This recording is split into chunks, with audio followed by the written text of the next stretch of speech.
Jätkaks siis siinkohal uue episoodiga. Et nagu eelmine kord mainitud sai, tuleks teha nüüd kõik torud ära.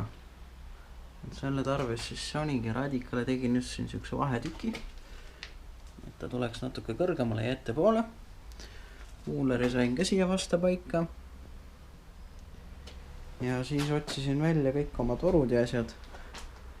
Midagi ostsin juurde ja enamuse ma leidsin oma varudest. Põhimõtteliselt ja nendest peaks nüüd kõik kokku saama.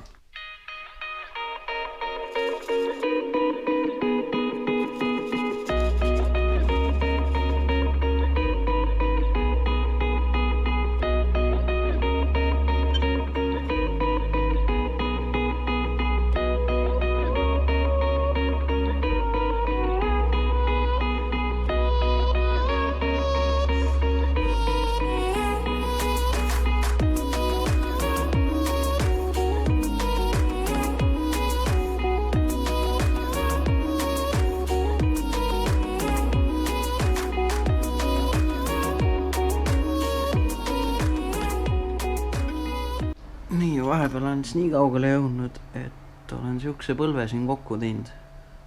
Siin oli väike mure, et toru oli 60, aga põlv oli 50.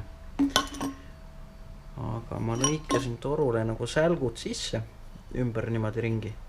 Et siis muljusin otsad sisse poole. Ja selle abil sain siis selle 60 toru siia 50 põlve sisse suruda.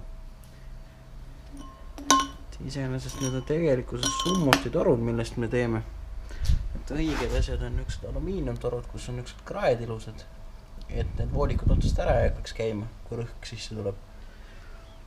Kuid metalltorul annab ka tegelikkuses, ütleme, nende samade näpitsatega, lukustustangidega, niisugused otsad siia voltida.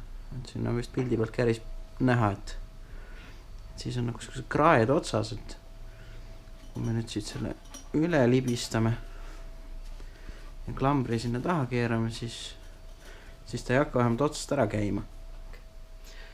Teine asi, mis nüüd on vahet ehitades alumiiniumtorudest ja summuti metalltorust, on see, et kaal. Et need summuti torud kaaluvad iseenesest päris palju, kuid siin antud juhul on üsna lühikesed trassid, seega väga suureks määravaks faktoriks ei saa. Et seekord lihtsalt valtsime need otsad siit otsast ära, et need klambrid jääks pidama ning sellest esialgu piisab. Sain nüüd siis ühe poole valmis. See tuleb siis siit gaasiklapist. Siis tuleb tükike raudtoru. Siis tuleb 90-kraadine põlv. Siin ennem oli 60 toru, siis on läheb põlveks üle ja siit tuleb siis 50, mis läheb siia ette kuulerisse. See kuuler peaks olema mingisugune BMW oma, aga rohkemat ma ei tea. Aga vähemasti istub siia päris ilusti.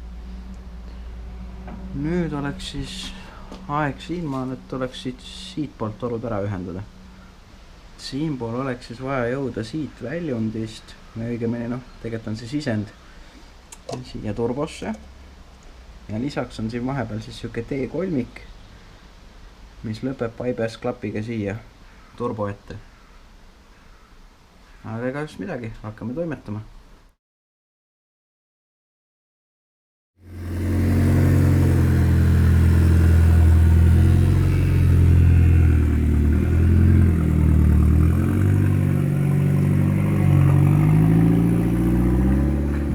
Ja lõpuks ongi ta sealmaal nüüd, et sõidab, mootor on koos, kapoti alt on põhimõtteliselt valmis. Kindlasti annab see midagi üht-teist paremini veel sättida, aga siit poolt nagu minu osa lõpeb.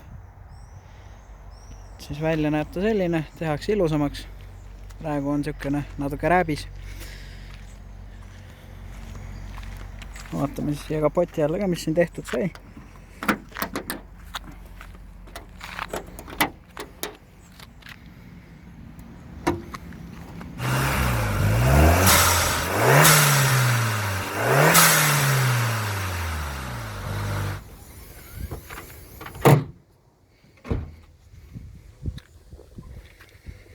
ta on küll nüüd uuem mootor, aga me panime ikkagi vanema mootori juhtmed ja aju, ehk siis siia lisandus gaasitross.